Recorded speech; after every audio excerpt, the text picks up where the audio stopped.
Hello, my name's Ben.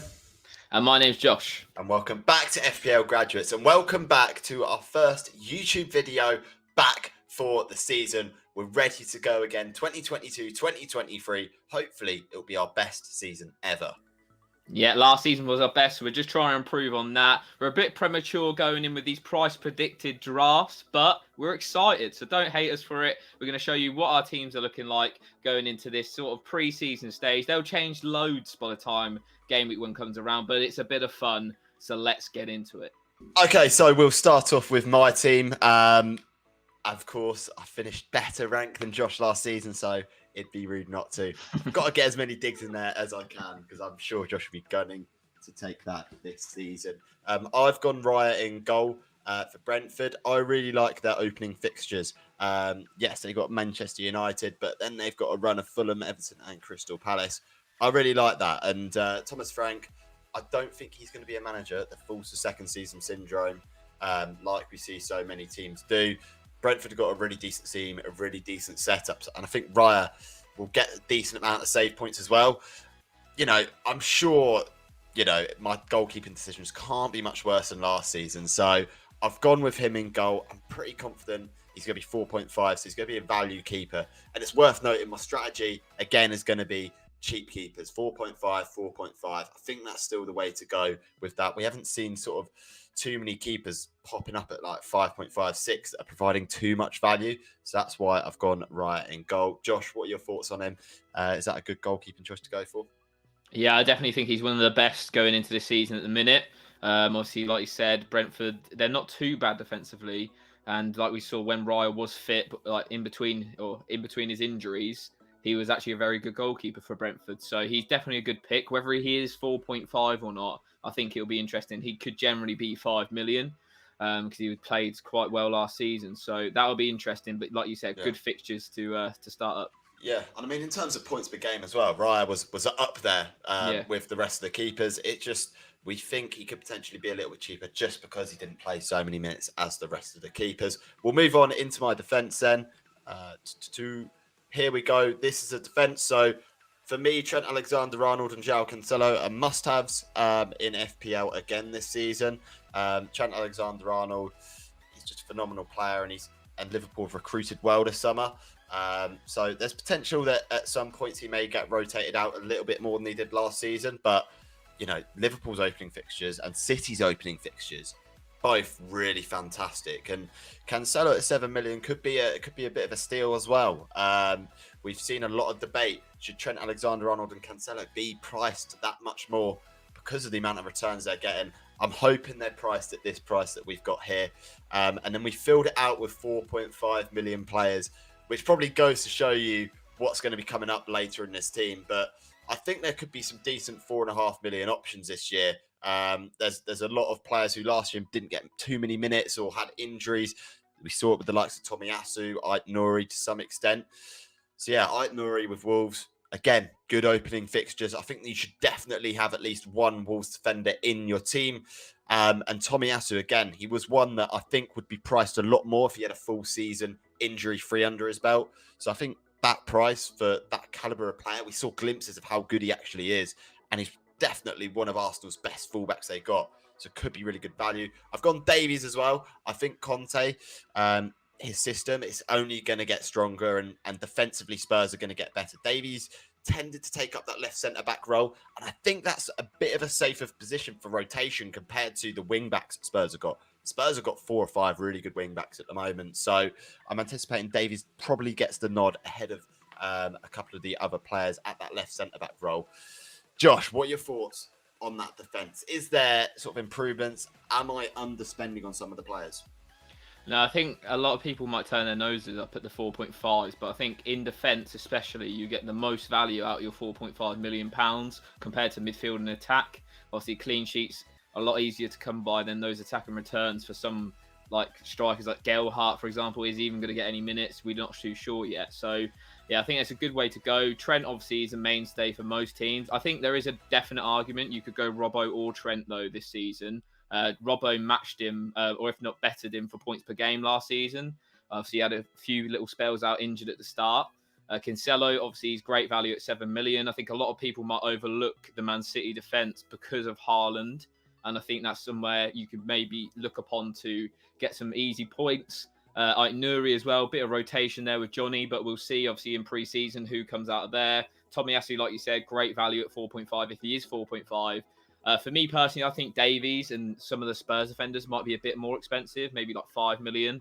But it'll be interesting to see. And like you said, the wing backs especially, like if you can get one of those nailed down for a decent price, like 5 million, I think you'll be laughing. So Spurs look dangerous going into next season. They've recruited well already. Yeah, they definitely have indeed. And we'll move on to the midfield for myself. This is what it's looking like. I really like this part of the team. It seems very strong. Luis Diaz, if he's 9 million, he's straight in my team. Straight up. Like, I think he's one player that FPL are in danger of underpricing here because obviously he played so well in the second half of the season. Yes, it's a small sample size of data, but he played well in the first half of that season for Porto as well. So I think if he's priced anywhere near what he is here, then he'll be very highly owned. And I think he's a must-have. Again, Liverpool's fixtures, I think a triple up is necessary in this situation. Kulusevski, again, I'm trying to, because of the way that I've set up this team, it means that I've got no Spurs premium. Kulusevski, I think, can cover, hopefully. We know what happens when we say, can they cover Son? Can they cover Kane? Because usually they don't. But I think Kulusevski is a decent option to have. He was not going to get me returns all the time, but I think in that Spurs team again, you know, he could be a mainstay. He was really good in last season. Looks like Conte favours him, so why not get him in? I've gone Odegaard. I wanted to get at least one Arsenal player in there going forwards.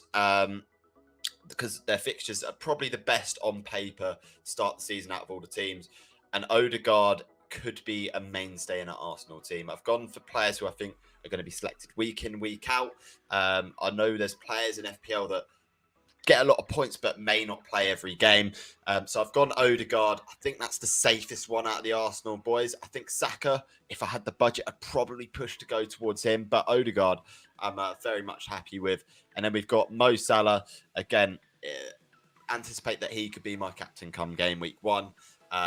13 million. I mean, we're expecting him to be the most expensive player in the game. It's whether he's priced at 13 or 13 and a half, I guess. But no matter what his price, I think most FPL players will be getting him in. So that's the midfield. What are your thoughts, Josh? Is that well balanced enough with the sort of mid-range players in there as well as Salah? Yeah, I think it's a good-looking midfield. Obviously, if you're not going to go gung-ho and go with the triple premiums, like you said, with Son and Salah and obviously Haaland or De Bruyne, I think this is probably your second best bet. With Diaz, obviously 9 million is going to be a bargain for him. Same, it'll be interesting to see with Nunez as well, see if he could hit the ground running. Because I feel like if he's priced around 9 million as well, both of them are going to be absolute bargains to have. And it could be a case of us having triple Liverpool attack at some stage in the season. Kulusevski as well, like you said, he's been really good. I think 8 million is probably a bit too cheap, but I don't think they could price him any higher after him being 6.5 last season. And then Odegaard's interesting. I've gone for a different Arsenal midfielder, but I think having a Arsenal midfielder is going to be important. Obviously, they've just signed Vieira, so that might affect minutes of some players, Odegaard, Martinelli.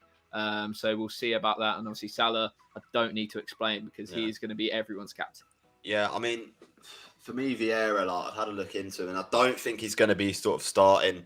I think he's going to play a similar role to what Smith Rowe does on the other side and sort of come on and get some minutes. He's a very similar player to Odegaard, so I can expect Odegaard to potentially come off after 60, 65 minutes for Vieira. But yeah, it's exciting to see, and it's almost a case of who do you want to go for in that Arsenal team, because you've got Eddie Nketiah as well, let's not forget, who phenomenal end to the season.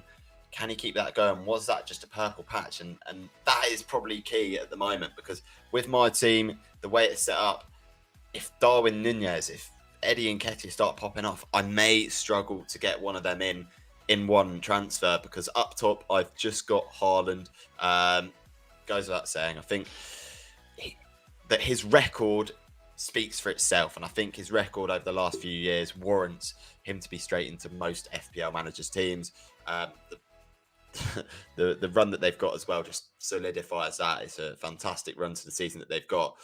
So I can really see Haaland doing well. We got the benefit as well of seeing that Community Shield game as well. It's worth bearing in mind. So we'll see what happens with that. But yeah, Haaland up top, Josh. He's got to be in, right? Yeah, for me, definitely. I feel like you could stick me up front in City's team, and I would definitely get at least 10 goals in a season. So he's going to get about 30. I'd be so shocked to see him fail in that City team. You've seen a lot of people be like, "Oh, Bundesliga tax and stuff like this," but City have had numerous Bundesliga players like De Bruyne, Leroy Sané, Ilkay Gundogan, all play magnificent for them. So I think Guardiola definitely going to get the best out of him, and it wouldn't shock me if he broke the record for the points scored in that City team, because they're just so deadly. Yeah, and we'll have a look here at my subs bench, which is very, very weak right now. I've gone all 4.5s because, like I said, I think budget's going to be very tight this year with the sort of sheer amount of premiums. I don't think we've seen this many premiums in an FPL season in a good while. A lot of really good options and a lot of important options that you need to get at the mid price, like the defenders that are sort of 7 million and up, the Luis Diaz's of the FPL world. So I'm gonna have to have a bit of thought how I can strengthen this, and I think I'm gonna have to upgrade somewhere and downgrade somewhere else to make sure I at least have one strong bench player. I don't know what you think, Josh, whether that's something in your thoughts or you're just thinking, you know what, I'm gonna go gung ho and all out. But for me, I think I'm going to need to downgrade someone somewhere to get that bench looking a bit stronger. Yeah, for me, I think having one is important. I don't think it's going to be as important as it has been in years gone by with your bench, because obviously we had COVID and everything like that. I don't think that's going to be as much of a factor, obviously, this season. But having one is always important, because you never know, especially with all these options that these teams now have. There's probably going to be a lot more rotation. There's going to be 5 subs as well, you've got to remember, going into next season. So it's definitely important to probably have one good bench player. But at the start, you've got to remember that you are going to need some of these 4 million players on your bench, and then you build your value from there. Obviously, at the end of last season, we had a great plethora of options, but that's after you've built your team value up over 38 game weeks. So, yeah, it's one to bear in mind. It's not at the end of the world if you have a couple of 4.5 million players on your bench. So, on to my team. I'm going to run through this pretty quickly. So, we have Raya in goal as well. I think me and Ben are both in agreement with him, which is a bad thing because we were in agreement with Meslier last season, and look how that turned out. So, yeah, probably don't pick Raya. Bad indication. But in all seriousness, we spoke about him earlier. He should be a good goalkeeper if he keeps that number 1 spot for Brentford. In my defence, I'm going for a 4-4-2. I've gone for Robertson, as I said earlier. He was great for me at the end of last season. I think he probably has a bit more better goal threat than Trent as well. So he's there, 0.5 cheaper. It'll be interesting to see how they price Trent and Robbo. If there's anything more than, if there's a million gap between Trent and Robertson, it's a no-brainer for me. I'll be going to Robertson. I've gone for Ben Chilwell as well. I think he's slightly overpriced maybe on here, but I can see him being 6. I think having a Chelsea defender in this run is great. They've got Everton, Tottenham, Leeds, Leicester and Southampton. That's a pretty good start. Obviously, playing wing back for Chelsea, it's basically like playing left wing and right wing, as we saw with James. And Chilwell, when he was fit last season, he picked up a lot of attacking returns. I've gone for Johnny as my Wolves defender. It's difficult. I would obviously love Cody. Maybe you could choose Kilburn. Now Sice is gone. It'd be interesting to see if they pick anyone up. But yeah, 4.5 Wolves defender looks good. They've got some decent fixtures and they rotate well with a player on my bench that I'll come to in a moment. Tomiyasu is my Arsenal pick for defence. I feel like you'll need an Arsenal defender. I don't really want to spend 5 million. Tomiyasu is the only option if out of starters. Gabriel is 5.5 on live FPL, and Ben White and Tierney are both 5 million. So he is the only pick you can choose there. It'll be interesting to see if he is 4.5 come the full release. Moving into midfield, Martinelli. He's the option I went over. Odegaard, obviously Ben had in his team. I think he's going to have a breakout year. He looked really good towards the back end of last season. Could be rotation. Obviously, he's been rotated in the past, but I think you've got to expect that with these Arsenal players, especially if they sign someone like Jesus as well. So bear that in mind. This is my triple premium draft. So Son is in there. Obviously, game week 3, Salah and Liverpool face United, Man City face Newcastle, and then there's Spurs with Nottingham Forest. So ideal world, you probably want a Spurs attacker for the captaincy. So he's in there. Southampton at home as well. They love goals against Southampton Spurs. So that's an interesting one. Got Bruno Guimaraes in there. Pretty poor pronunciation from me, but Nottingham Forest and Brighton at home and away. Sorry. He looks like a good player. He could be the Jarrod Bowen of next season. Maybe not as many returns as Bowen, of course, but I think he's going to have a big year. Newcastle are looking to improve, obviously. After that, they do have some... Man City's not a great fixture. I'd say Wolves is a decent fixture, and then obviously Liverpool is a poor fixture, but you can rotate him out with the players on the bench that I'll show you in a moment. And obviously Mo Salah, I'm not going to cover too much on him. He is definitely my captain going forward. Up top, we've got two up top. We've got Erling Haaland, as we spoke about. Like I said, I don't think he is going to be a bad player for Man City at all. I can't see him flopping. He's just going to score goals. And then my second player, a little bit under the radar. He's like my outsider pick. I've YouTubed him and he looks good. Undav. He joined Brighton at the summer last season and he got loaned back to his club that he came from. So he's back in there. He looks decent. He scored scored and assisted 72 goals and assists in 72 games in the Pro League in Belgium. Obviously, it is a lower standard than the Premier League, but Brighton needs someone to finish their dinner, and this guy could be the man. They have great fixtures as well. I don't think United away is a red fixture personally. Then they do have Newcastle, West Ham, Leeds, and Fulham, which is a lovely little run. And then on the bench, Sanchez in goal. He rotates really well with Raya. Brentford and Brighton have a good defensive rotation. Same with Crystal Palace and Wolves. They have a really good defensive rotation. So that's why Mitchell's in there. I've gone Gibbs White. I think he could be a really good player to look at, especially if he stays at Wolves. There's been rumours about him going to Southampton and Nottingham Forest. So we'll see what happens. But he had a great season last season in the Championship. And then Keenan Davis as well. I don't think he'll stay at Aston Villa. But if he is priced around 4.5 million-ish, he might be a good player to go for as well for some bench fodder. What is your thoughts, Ben? Yeah, interesting that you've gone for a couple of players with sort of unknown essentially in FPL, such as Undav. We'll see how he gets on. I mean, if anything goes by the Belgian Pro League, then he'll do really, really well. He'll certainly get the service in that Brighton team. We just got to see how they're going to set up without sort of Basuma and stuff like that. Bruno, I think, is a good pick. I don't like his starting fixture, so it might be enough to sort of keep in relatively low ownership and put a few people off doing that. But getting free premiums in there is big. I think in terms of strategy, it will either get you massive points in a week or it will get you a low score, because all it needs then is those three to blank, and you're looking at a low scoring game week, especially with sort of, we don't know whether Undav's going to play, Martinelli, will he play, that sort of thing. But getting free premiums in could be a viable strategy at any point in that season, because, you know, Haaland, Son, Salah, they're all really, really sort of explosive and could get so many points in one go. So I think that's very decent. You've done it well with the rotation of the keepers. I like that.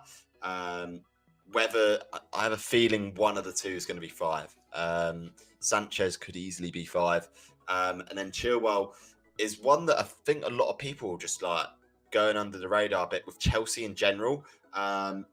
Let's not forget like how good they were until they sort of self-combusted almost at the end of the season and were essentially on the beach. They're a good team, and getting a fullback in, I think Chilwell could be the value option in there. Yeah, definitely. And one thing, if you are going to go with this strategy of the 3 premiums, like Ben mentioned, it is crucial that you have players that you know are going to play. So maybe Undav, we might know come the start of the season if he is going to start, but he's probably going to get rotated a little bit. Same with Martinelli. So maybe look for some players that will start most weeks in those positions if you are going to go for this strategy, because otherwise you're going to have to rely on those 4.5 million bench options, which isn't necessarily the best thing in the world. Okay, so that wraps up our first initial drafts using live FPL. Of course, all the prices on there are predicted, and hopefully over the next few days, we'll get a couple of price reveals from FPL, and then we can start really thinking about making our teams. So yeah, as usual, we hope you enjoyed the video. Please make sure to like, comment, and subscribe. Make sure to follow us on all of our other socials. And as usual, I've been Ben. I've been Josh. And we'll see you guys later.